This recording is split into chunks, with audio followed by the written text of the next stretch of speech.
Merci, vous pouvez vous asseoir. Que Dieu vous bénisse. La série continue. La série continue. Même si le corps est faible, mais l'esprit est en train de se fortifier. Il ne faut pas avoir peur quand le corps s'affaiblit. L'esprit se fortifie. Et vous allez voir que vous serez à mesure d'abandonner facilement certaines choses qui étaient attachées à vous. Parce que vous ne suivez plus les caprices de votre corps. Il est tellement capricieux, notre corps. Il demande beaucoup de choses à la fois. Mais nous bénissons le Seigneur pour cette occasion qu'il nous accorde. Pour continuer à parler, nous parlons du règne. Le royaume de Dieu et la qualité du règne de Dieu. Hier, nous avons parlé de la justice. Le règne de Dieu est un règne de la justice.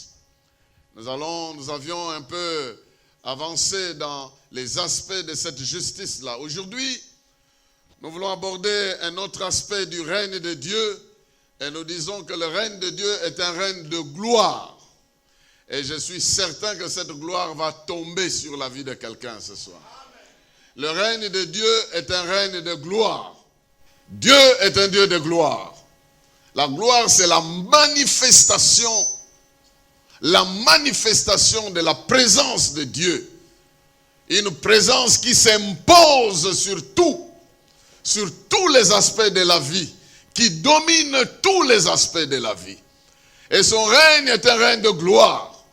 Une gloire comme on ne peut pas en trouver parmi les hommes. Et nous allons aujourd'hui examiner 4 grands aspects de sa gloire.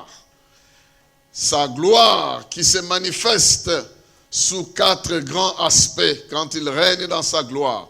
Nous allons commencer par lire un texte d'Exode chapitre 14. Exode chapitre 14. Nous lisons le verset 4. Nous sautons les autres versets et nous allons lire les versets 17 et 18. Il y a beaucoup de versets à lire aujourd'hui parce que nous sommes pendant une période de prière. Vous avez besoin de beaucoup de versets, même si nous ne commentons pas tous ces versets, mais vous pouvez aller les lire chez vous. Amen. Le verset 14 dit ceci. J'endurcirai le cœur du Pharaon et il les poursuivra. Mais le Pharaon et toute son armée serviront à faire éclater ma gloire. Et les Égyptiens sauront que je suis l'Éternel. Quelqu'un peut dire Amen. Amen. Versets 17 à 18, toujours dans Exode, chapitre 14, 17 à 18, dit ceci. Quant à moi, je vais endurcir le cœur des Égyptiens pour qu'ils pénètrent dans la mer après les Israélites. Et le Pharaon, ainsi que toute son armée, ses chars et ses cavaliers, feront éclater ma gloire. Les Égyptiens sauront que je suis l'Éternel quand le Pharaon, ses chars et ses cavaliers auront fait éclater ma gloire. Ton amen peut encore retentir. Dieu est en train de dire que quand l'ennemi s'élève pour poursuivre ses enfants, quand l'ennemi s'élève contre son plan, le plan de Dieu, Dieu utilise l'endurcissement de l'ennemi pour éclater sa gloire. En d'autres termes, sa gloire manifeste sa souveraineté. Dieu est un Dieu de gloire et sa gloire manifeste, le premier aspect de sa gloire, c'est sa souveraineté. Dieu est souverain. Il est au-dessus de toutes choses. Donc, la souveraineté veut dire la capacité que Dieu a de se décider sans que personne ne le contredise. Donc, Dieu a la capacité de décider sans que personne n'oppose à sa décision. Et sa décision est surtout d'accomplir son plan.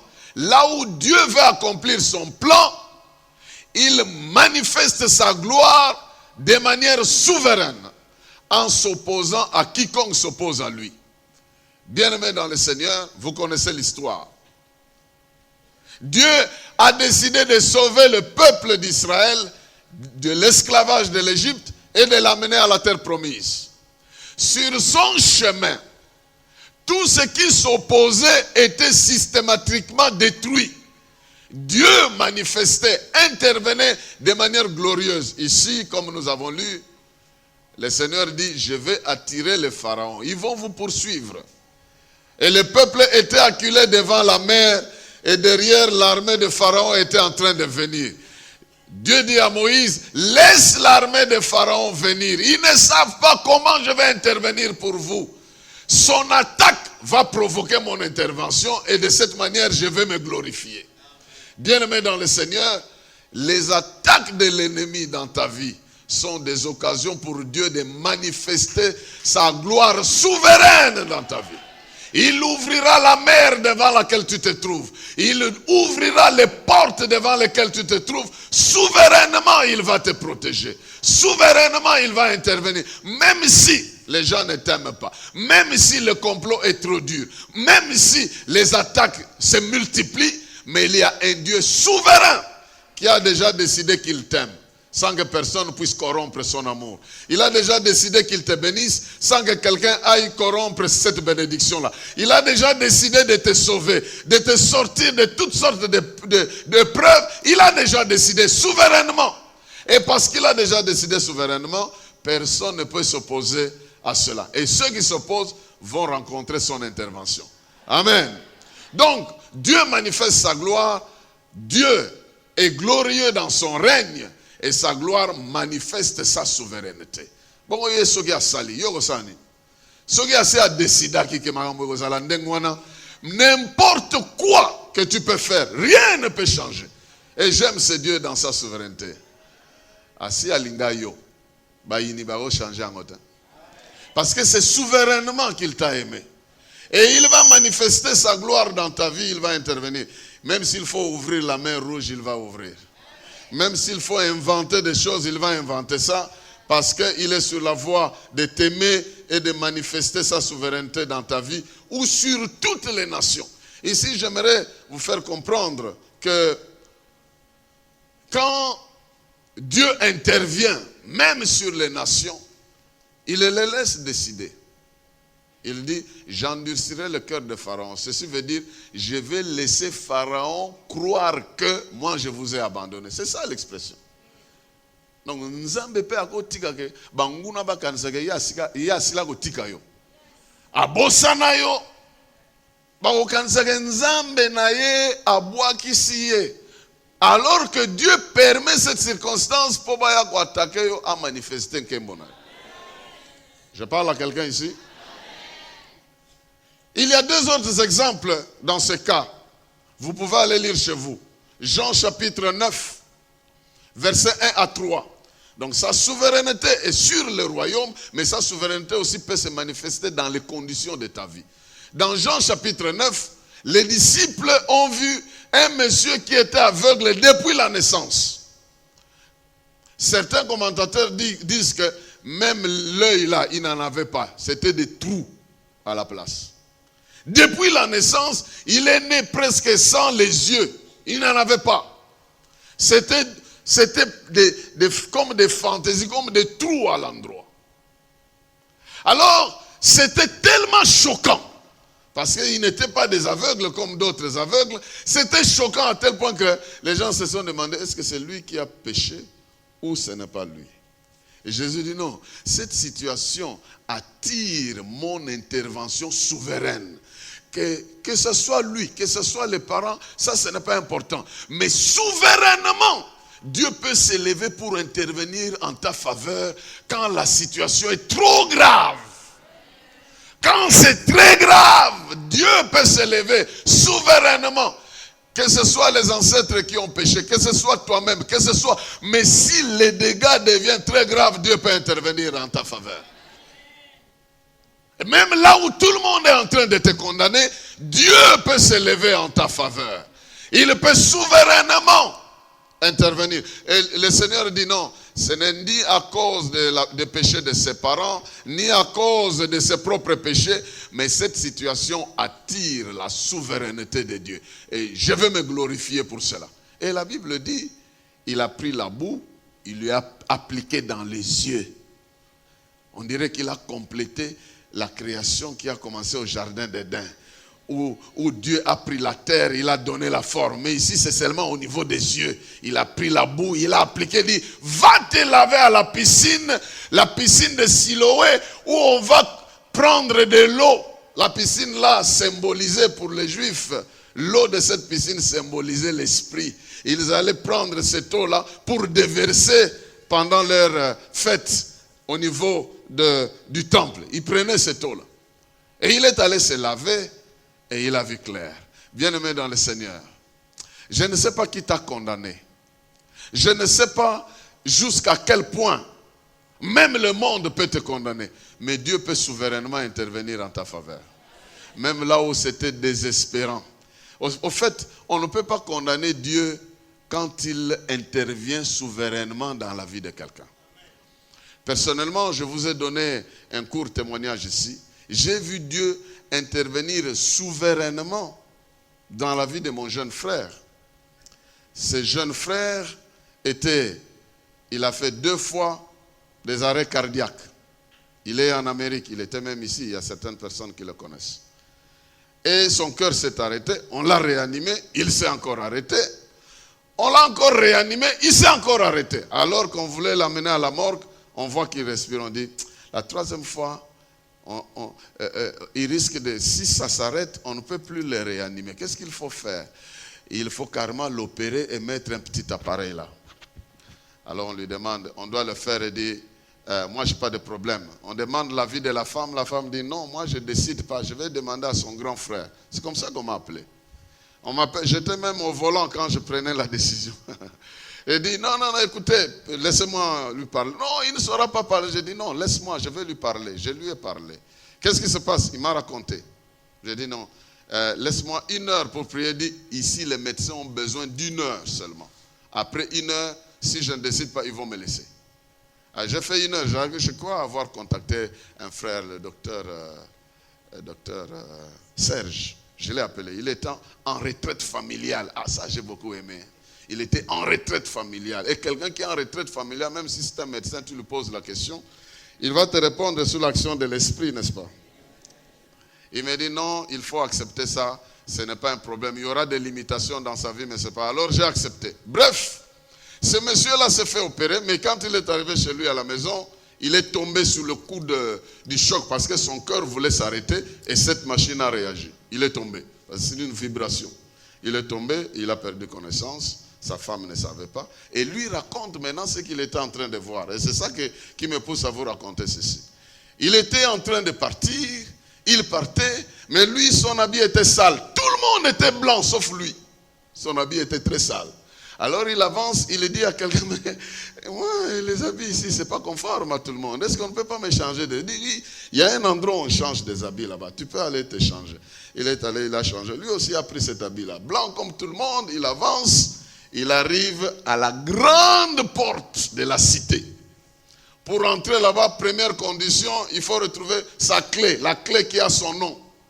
Plein de gens, tu retrouves la clé. Et dès que quelqu'un retrouve sa clé, oh, quelle joie! Et il retrouve sa clé. Deuxième condition, il faut aller tester la clé à la porte là d'entrée. Si ça fait crac, crac, donc ta maison aussi, cette clé va l'ouvrir.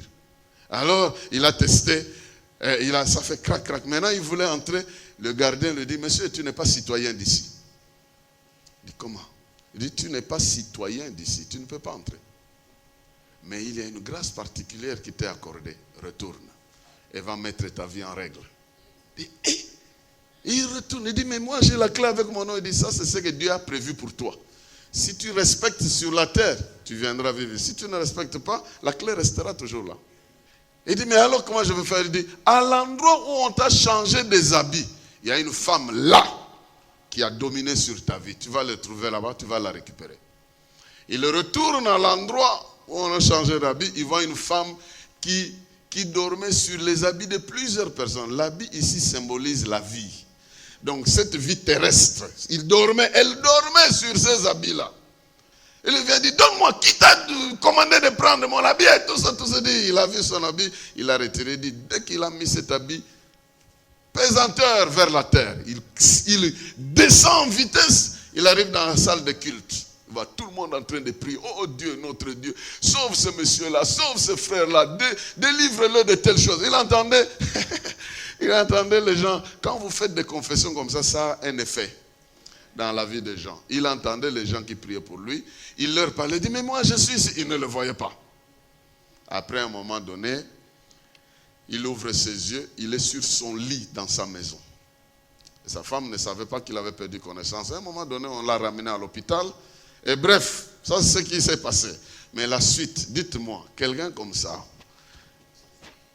peut-être ça ne va pas t'arriver à toi. Hein? Arriver jusque-là. Il y en a plein qui sont restés là, sans clé, en train d'attendre d'être virés dans un endroit où tous ceux-là qui n'ont pas accepté Christ doivent attendre le jugement dernier. Bien-aimé, Dieu est un Dieu souverain. Il peut manifester souverainement sa gloire. Alors il ne faut pas suivre la vie de quelqu'un et dire, il y a bon en dernière minute, même en dernière minute, attention. Sa vie n'est pas ta vie. Mets-toi en ordre parce que c'est maintenant qu'il faut se mettre en ordre. Alors moi, je n'ai pas voulu le déranger pendant que j'étais là. Quand je suis rentré, je dis, petit, moi, Dieu m'a montré cette femme-là. Et j'ai parlé avec lui pour qu'il mette sa vie en ordre. Bien. La souveraineté de Dieu manifeste sa gloire. Jésus est entré dans une fête de mariage. Et la Bible dit, vous allez lire ça dans Jean chapitre 2, verset 11, le 11e verset. Il a changé l'eau en vin.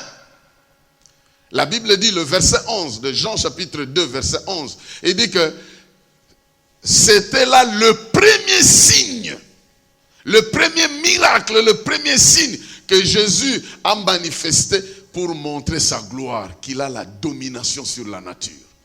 Bien-aimé dans le Seigneur.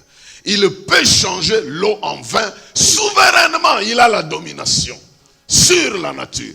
C'est-à-dire que dans les temps anciens, c'était la parole à la création qui a dit que la terre produise du fruit, que la terre plutôt produise des arbres. La parole est entrée dans la terre, elle a fait sortir un arbre, l'arbre a fait sortir le fruit a fait sortir du jus. Vous êtes présents? Mais c'est le même qui avait créé, qui est présent et qui a enfoncé sa parole dans l'eau et l'eau a sorti du jus. L'eau a sorti du vin. Bien-aimé dans le Seigneur, vous avez un Dieu souverain. Souverainement dans ta vie. Même si, c'est-à-dire que dans ta famille, cette souffrance-là, elle est une souffrance que tu mérites parce que dans votre vie, on vous a vendu. Dieu peut souverainement intervenir en votre faveur. Sans s'occuper de toutes ces dettes-là. Oh non, les sorciers de telle famille avaient vendu leurs enfants. Les autres aussi doivent livrer. Et toi, tu es sur la liste. C'est pourquoi Dieu est souverain. Quand il intervient, il balance toutes ces dettes-là de ces gens-là. Deuxième manifestation de sa gloire, c'est dans le cadre de la providence pour pourvoir aux besoins de ses enfants. Pour pourvoir aux besoins de ses enfants. Lisons quelques passages rapidement. Genèse chapitre 18. Genèse chapitre 18, c'est une question que nous connaissons bien, que le Seigneur demande à Abraham. Genèse chapitre 18, le verset 13. L'Éternel dit à Abraham, pourquoi donc Sarah a-t-elle ri en disant, est-ce que vraiment j'aurai un enfant, moi qui suis vieille? Y a-t-il quoi que ce soit d'étonnant de la part de l'Éternel? Au moment fixé, je reviendrai vers toi. Et à la même époque, et Sarah aura un fils. Amen. Il y a des choses étonnantes de la part de Dieu. Dieu fera une chose étonnante pour pourvoir à ta vie. Là où il y a des déficiences dans ta vie, Dieu va se glorifier en intervenant, même si la médecine a arrêté d'intervenir. J'aimerais parler pas dans le cœur, mais dans le corps de quelqu'un. Le corps que la médecine a déclassé.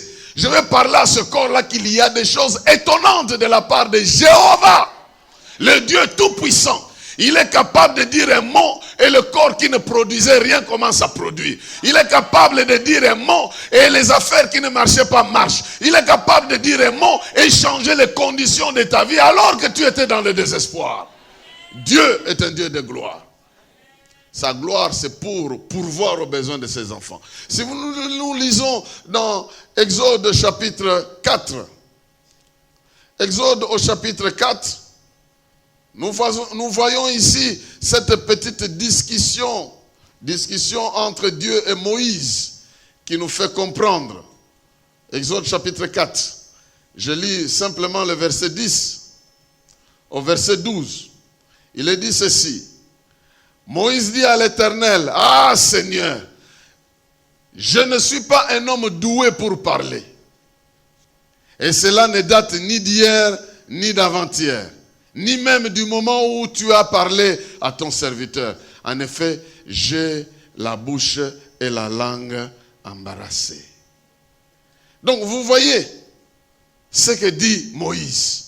« Ah Seigneur, dit Moïse, je n'ai pas la parole facile.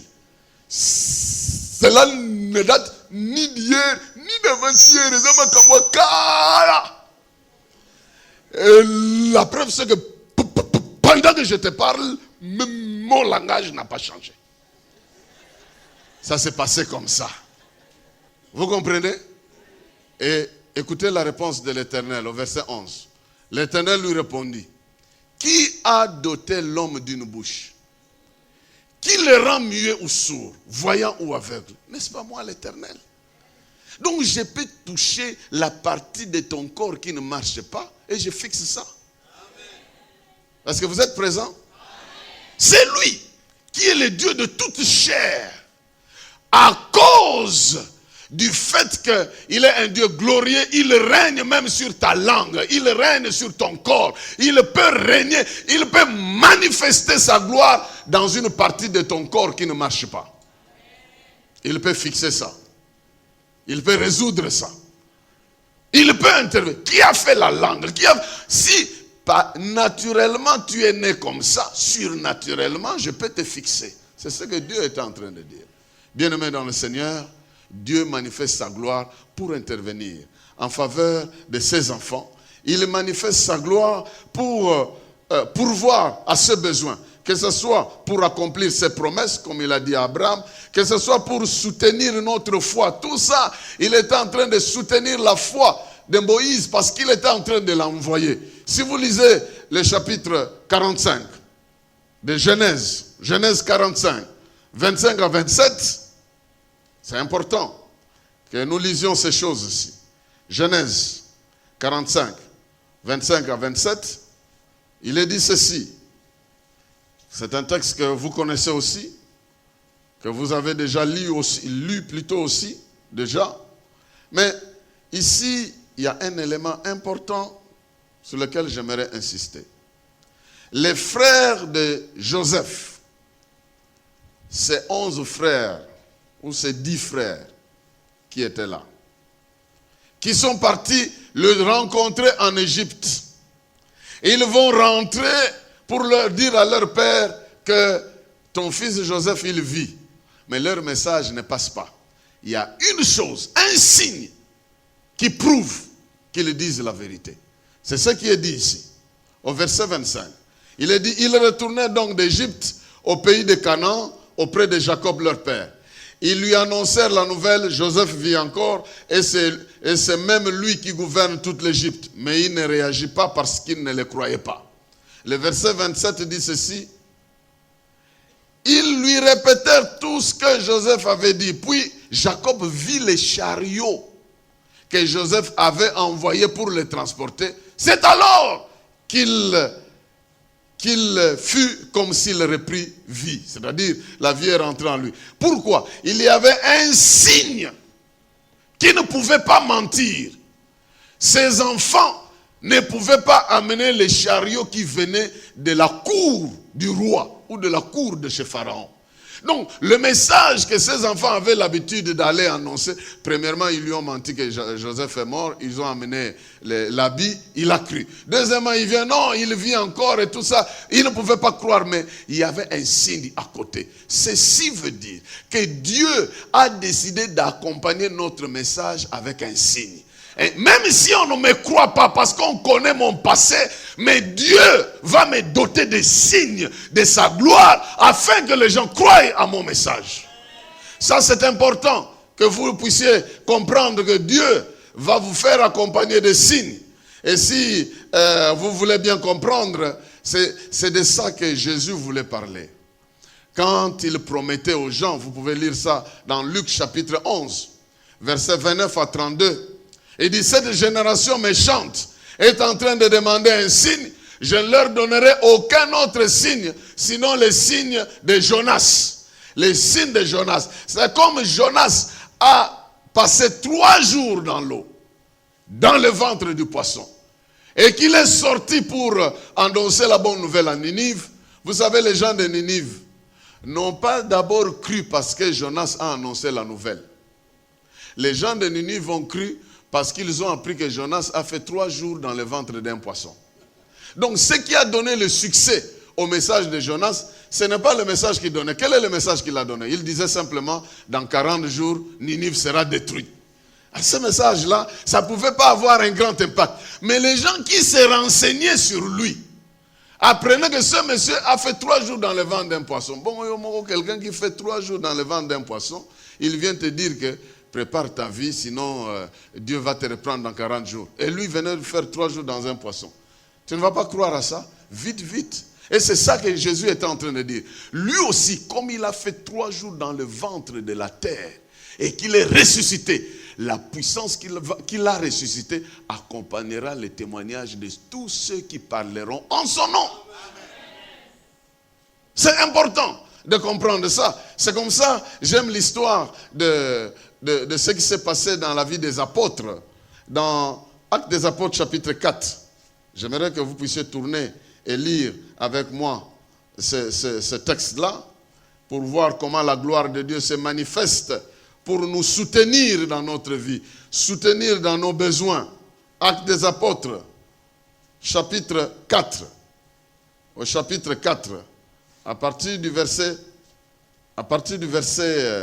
11, c'est Pierre qui est en train de parler. Pierre et Jean, ils ont relevé un paralytique. Maintenant, ça crée un problème de jalousie auprès des souverains sacrificateurs. Réalisez bien cette histoire. La partie que je lis ici dit ceci. Et c'est Pierre qui explique que Jésus est la pierre rejetée par vous, le constructeur, par vous, et qui est devenue la principale de l'angle de l'édifice. C'est en lui seul que se trouve le salut. Dans le monde entier, Dieu n'a jamais donné le nom d'aucun autre homme par lequel nous devrions être sauvés. Écoutez la suite. Les membres du grand conseil étaient étonnés de voir l'assurance de Pierre et de Jean, car ils se rendaient compte que c'était des gens simples et sans instruction. Écoutez, je m'arrête un peu ici. Quand ils disent qu'ils se rendaient compte que c'était des gens simples et sans instruction, qu'est-ce que ça veut dire? Même dans leur manière de parler. Hein? Même dans leur manière de parler, leur manière avait beaucoup de fautes. Est-ce que vous comprenez ça? Donc, les grands conseils, les membres du conseil réunis, les entendaient parler en train de se défendre avec beaucoup de fautes. Ils ne parlaient pas très bien. En parlant, on sait que ce monsieur n'est pas beaucoup instruit. C'est vrai ou c'est faux? Vous pouvez entendre quelqu'un, vous savez que celui-là, il connaît l'anglais, l'autre, il connaît le français. Dans sa manière de parler, vous savez que non, il connaît ou il ne connaît pas. Et puis ces gens ici savent que ils étaient étonnés. Pourquoi ils sont sûrs? Ils étaient sans instruction. Ils les reconnaissaient pour avoir été avec Jésus. Mais écoutez la suite. Mais comme ils voyaient debout à côté d'eux l'homme qui avait été guéri, ils ne trouvaient rien à répondre. Vous comprenez? Donc là où on les accuse, on veut les menacer, mais à côté d'eux, il y a le monsieur qui a été guéri. Il y avait les signes, il y avait la preuve que Dieu avait agi, qu'il était intervenu. Écoutez la suite. Alors, ils leur ordonnèrent de sortir de la salle pour délibérer entre eux. Qu'allons-nous faire? de ces gens-là, disent-ils. Car ils ont accompli un signe miraculeux évident. Et tous les habitants de Jérusalem sont au courant. Nous ne pouvons pas le nier. Mais il ne faut pas que cela s'ébruite davantage parmi le peuple. Défendons-leur donc sous peine de sanctions, de parler désormais à qui que ce soit du nom de Jésus. Là-dessus, il les fit rentrer, rappeler et leur interdire formellement de parler ou d'enseigner au nom de Jésus. Mais Pierre et Jean répondirent, jugez vous-même. Est-il juste devant Dieu de vous obéir plutôt qu'à Dieu? Quant à nous, nous ne pouvons pas garder le silence sur ce que nous avons vu et sur ce que nous avons entendu. Dieu va te soutenir avec des preuves qui vont t'accompagner. Même là où l'ennemi va t'attaquer, les gens vont t'attaquer, Dieu veut te soutenir avec une preuve. Tu seras comme cette femme, Anne, qui revient devant le sacrificateur Élie qui dit, l'autre fois quand j'ai prié, tu m'as confondu à une femme qui était ivre, mais j'étais en train de prier pour cet enfant. C'est pour cet enfant que j'ai prié. Dieu te donne la possibilité de palper les résultats de tes prières. J'aimerais dire à quelqu'un, ce n'est pas un 40 jours que tu vas passer pour rien. Il y aura des résultats, il y aura des preuves palpables de la gloire de Dieu qui va soutenir ta foi. Elle va soutenir ta foi. Et dans ta vie, tu ne seras pas vide, mais Dieu va coller à ta vie des signes qu'il est intervenu en ta faveur. C'est comme ça que dans Marc chapitre 16, nous lisons à partir du verset 15, voici les miracles qui accompagneront ceux qui auront cru à mon nom. Ils chasseront les démons, ils imposeront les mains sur les malades, ces derniers seront guéris. Bien-aimés dans le Seigneur, Dieu règne. Et il règne dans la gloire. Et une manière de sa gloire de se manifester, c'est d'intervenir souverainement dans votre vie ou dans le système du monde, mais aussi d'intervenir pour résoudre vos problèmes de tous les jours. C'est Paul qui disait, et mon Dieu pourvoira à tous vos besoins avec gloire sa manière de se manifester. Il y a une gloire qui est en train de planer sur ta vie, qui est en train d'attendre, peu importe le problème que tu es en train de traverser, mais il y a une gloire qui est en train de planer.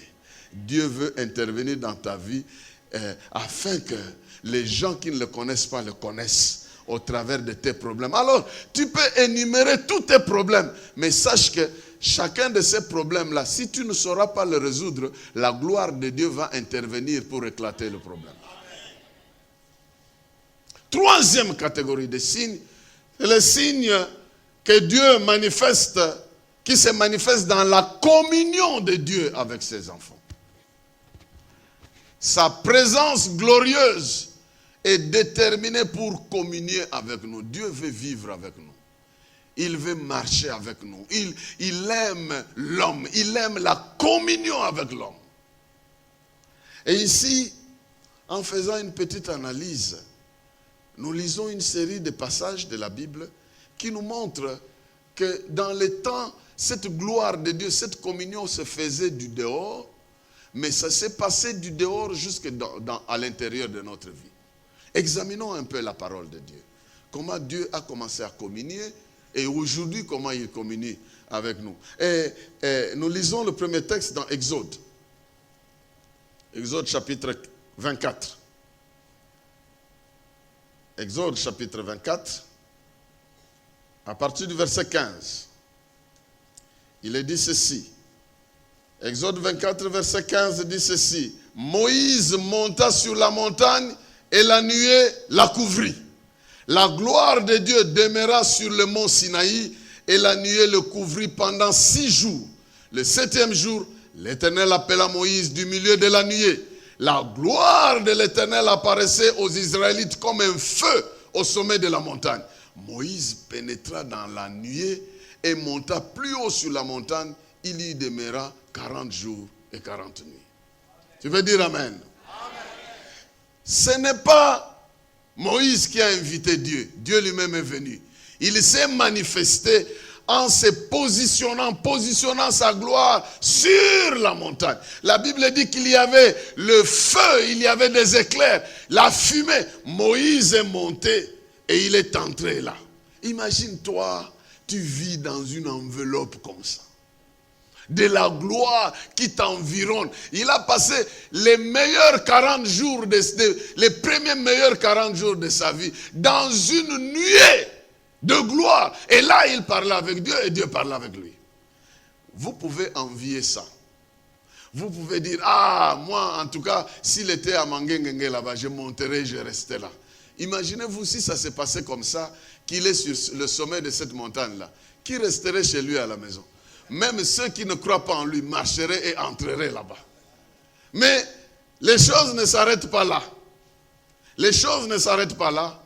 Il a quitté la montagne, il est descendu jusqu'au milieu du peuple. Si vous lisez Exode 40, versets 34 à 35, il est dit que quand Israël avait apprêté le tabernacle, le jour où ils ont fini d'apprêter le tabernacle, la gloire de Dieu s'est manifestée. Il y avait une grande fumée, il y avait une grande gloire de Dieu en cet endroit-là, à tel point que Moïse ne savait pas entrer. Cela veut dire que Dieu est toujours à l'endroit où on a rendez-vous avec lui. Quand tu as rendez-vous avec Dieu quelque part, Dieu est présent. Et la gloire de Dieu était là. Même quand Salomon a terminé de bâtir le temple, quand il a fait la prière, la Bible dit que la gloire de Dieu s'est manifestée. À tout endroit que tu as prévu pour lui, il viendra. Si tu dis, Seigneur, je vais te rencontrer chaque jour, chaque 2 heures, à tel endroit, il sera là, présent. Il est un Dieu de rendez-vous. Il est un Dieu qui consacre des endroits et il est toujours présent dans l'endroit qu'il a consacré. C'est important. Mais j'aime un aspect. Moïse était en train d'aider Aaron à provoquer la gloire de Dieu. Moïse dit à Aaron, tu sais comment tu peux provoquer la gloire de Dieu? Il lui donne un schéma. J'aimerais que vous puissiez ouvrir vos Bibles dans Lévitique. Dans Lévitique, chapitre 9. C'est des trucs que vous ne lisez pas souvent parce que ça n'attire pas, les Lévitiques là. Lévitique, tu ne feras pas ceci, tu ne feras pas cela. Lévitique chapitre 9, nous lisons d'abord le verset 6. Le verset 6. Vous y êtes? Hein?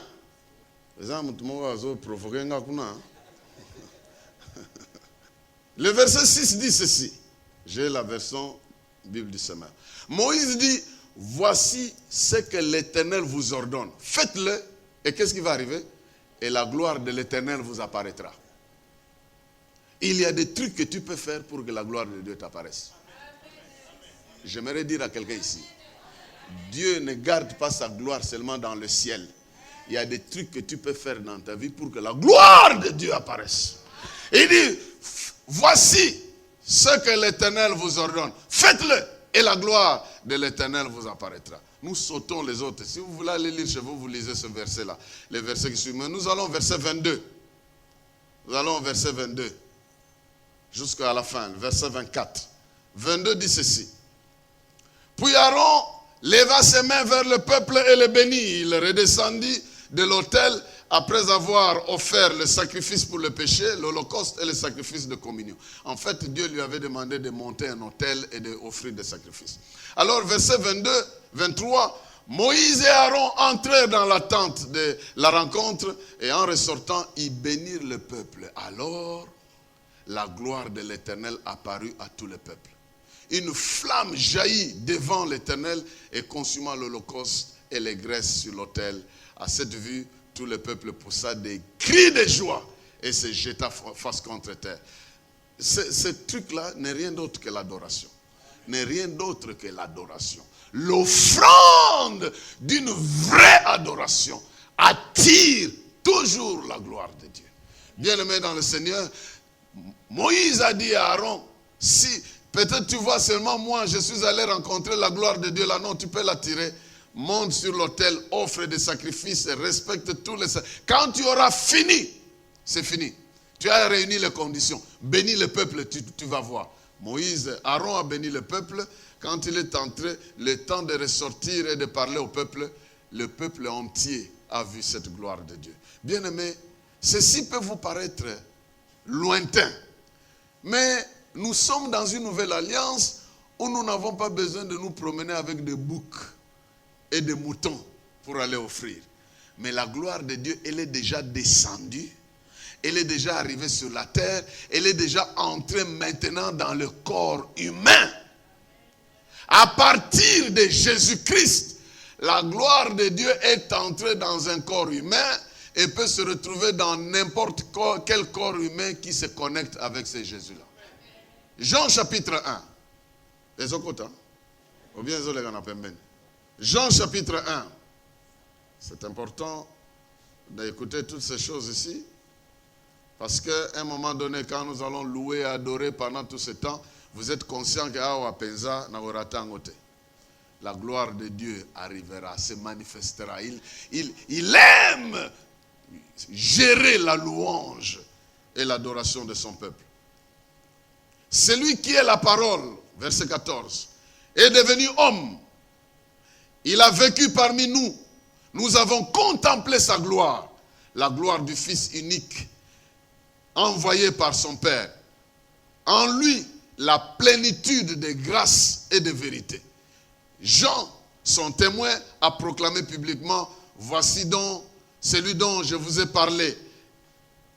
Je dis, celui qui vient après moi m'a précédé, car il existait déjà avant moi. Je vous ai parlé de ces choses. Nous avons tous été comblés. Écoutez ceci. Nous avons tous été comblés de ses richesses. Il a déversé sur nous une grâce après une autre. En effet, si la loi nous a été donnée par Moïse, la grâce et la vérité nous sont venues par Jésus-Christ. Amen.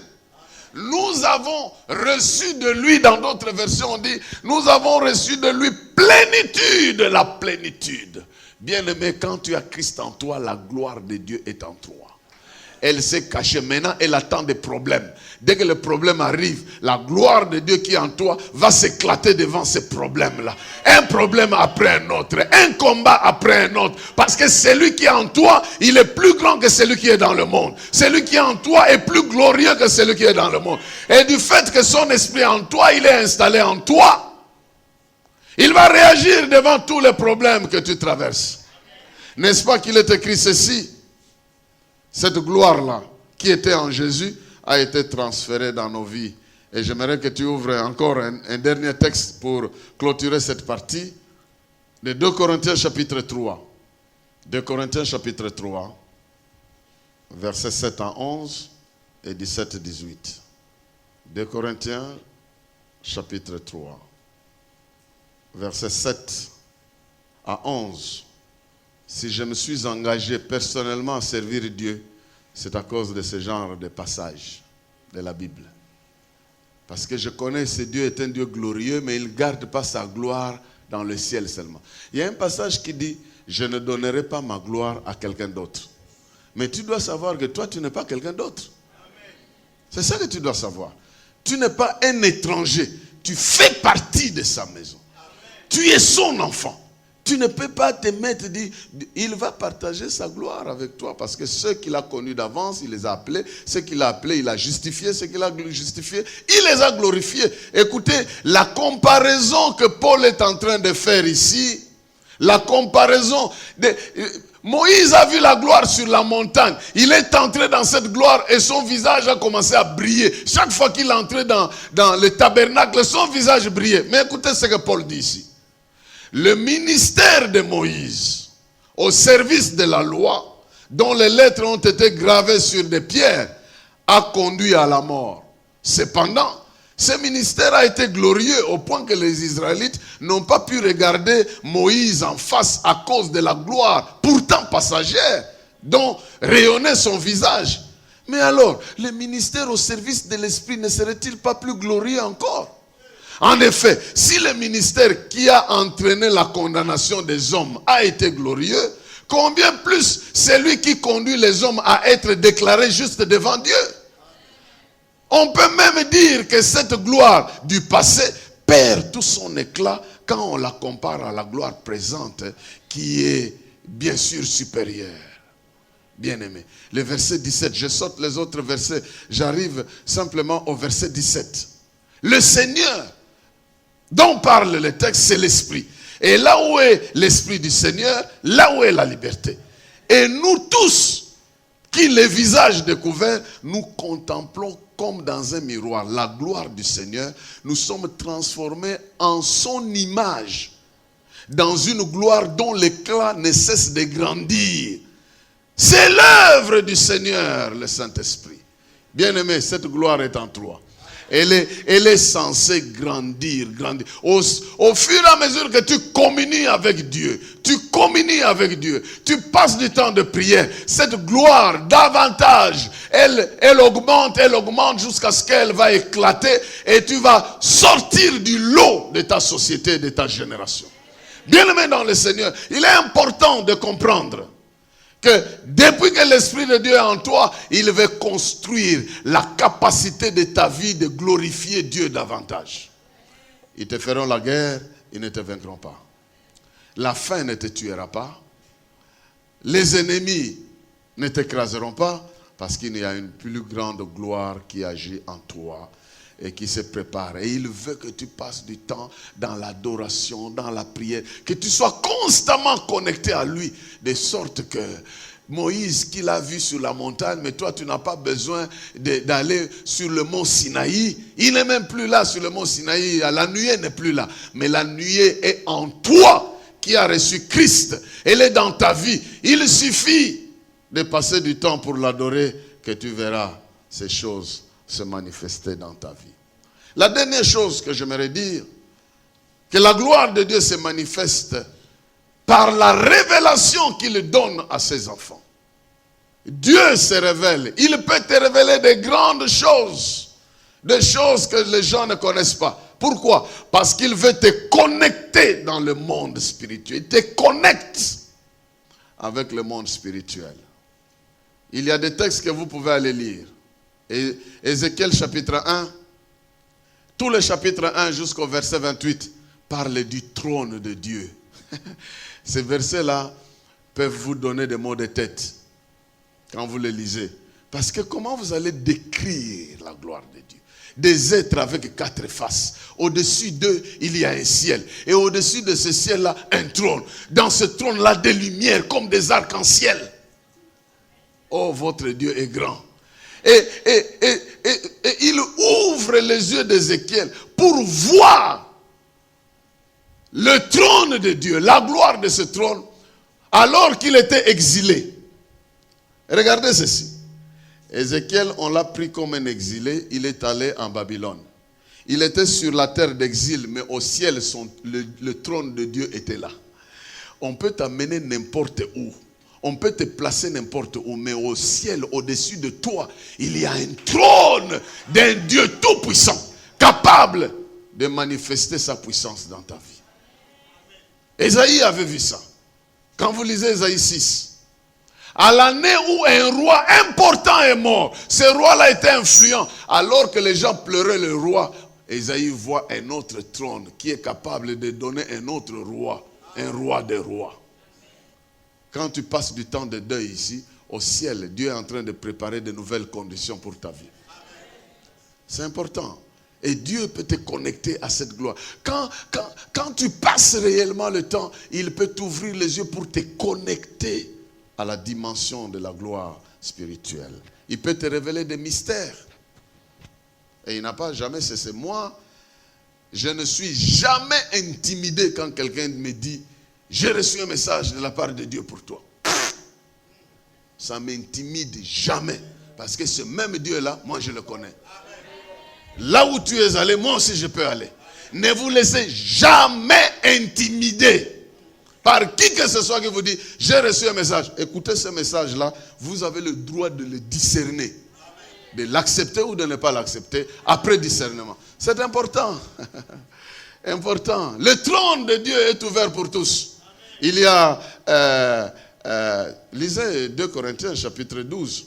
Vous allez voir, Paul est en train de dire qu'il a été enlevé jusqu'au 3e ciel. Et il a entendu des choses que les gens ne peuvent pas entendre. Lui, il n'a pas vécu physiquement avec Jésus. Mais Jésus lui a ouvert une possibilité pour accéder à certaines vérités que Pierre et Paul, et plutôt Pierre et les autres disciples n'avaient pas. Ne vous laissez pas intimider, bien-aimés dans le Seigneur. Dieu veut vous connecter à sa gloire. Il manifeste sa gloire en révélant certaines choses particulières. Et d'ailleurs, toute prophétie qui sera dirigée pour ta vie ne viendra que confirmer ce que Dieu a déjà placé. Mais s'il n'a pas encore placé, tu es dans le droit de mettre de côté toute parole qui viendrait.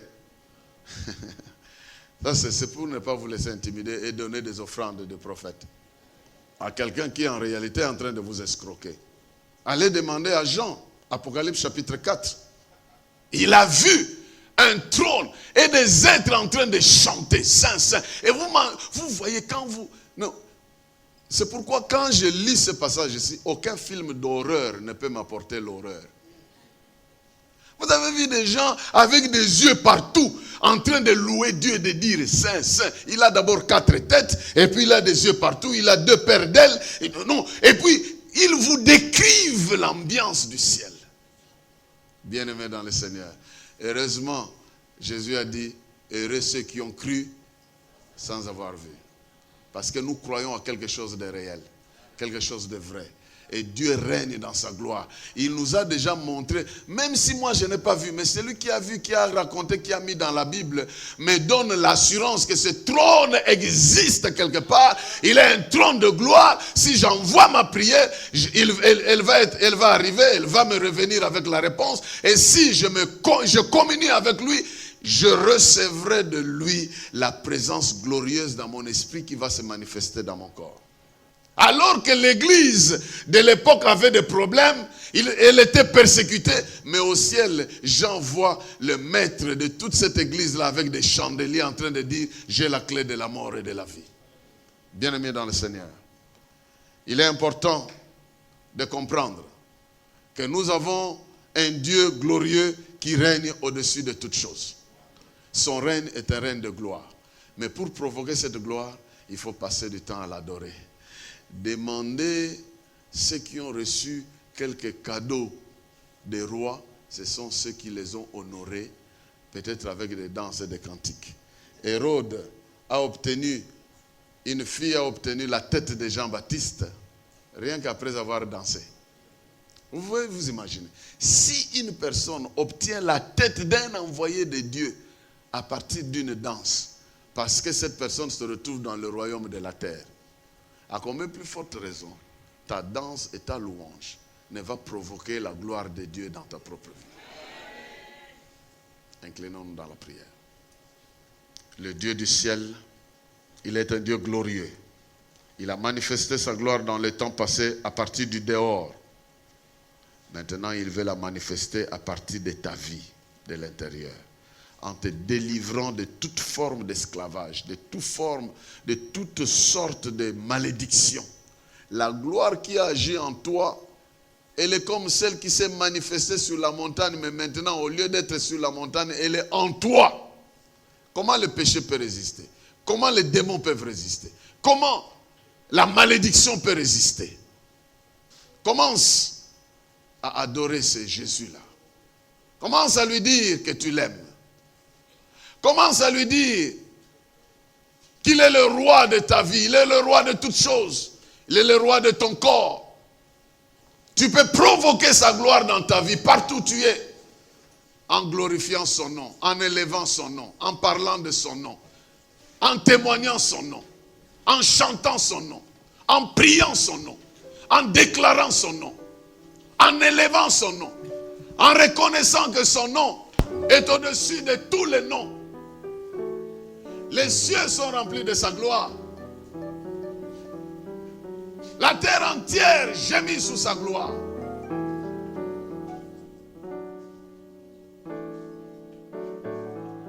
Nous allons simplement élever ce Jésus-là.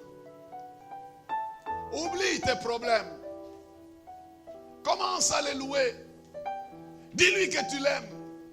Dis-lui qu'il est grand, qu'il est puissant, qu'il est merveilleux, qu'il est plus grand que ta faim, qu'il est plus grand que ta maladie, qu'il est plus grand que ton ennemi physique qui te menace. Il est plus grand que tous les autres noms qui te font peur dans la vie. Il est plus grand que la crise. Il est plus grand que le chômage. Il est plus grand que toute maison ou toute situation que tu traverses. Dis-lui que tu l'aimes malgré tout cela. Il est un Dieu de gloire.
sur le trône. Assis sur le trône.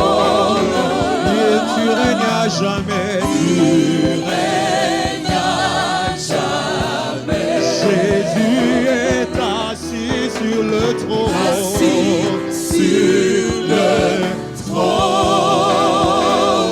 Tu règnes à jamais. Tu règnes à jamais. Oh, Jésus est assis sur le trône. Assis sur le trône.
parmi nous, la puissance de Dieu se manifeste souverainement dans notre vie pour imposer le règne de Dieu dans notre vie, pour venir pourvoir à nos besoins,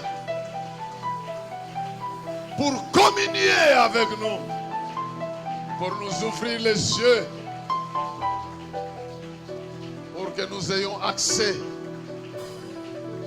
à ce qui est invisible auprès des hommes. Oh, alléluia. Ressens cette gloire de Dieu parmi nous. Ressens cette gloire de Dieu parmi nous. Celui-là qui était descendu sur la montagne de Sinaï avec le feu est maintenant au milieu de nous. Il communique ses grâces.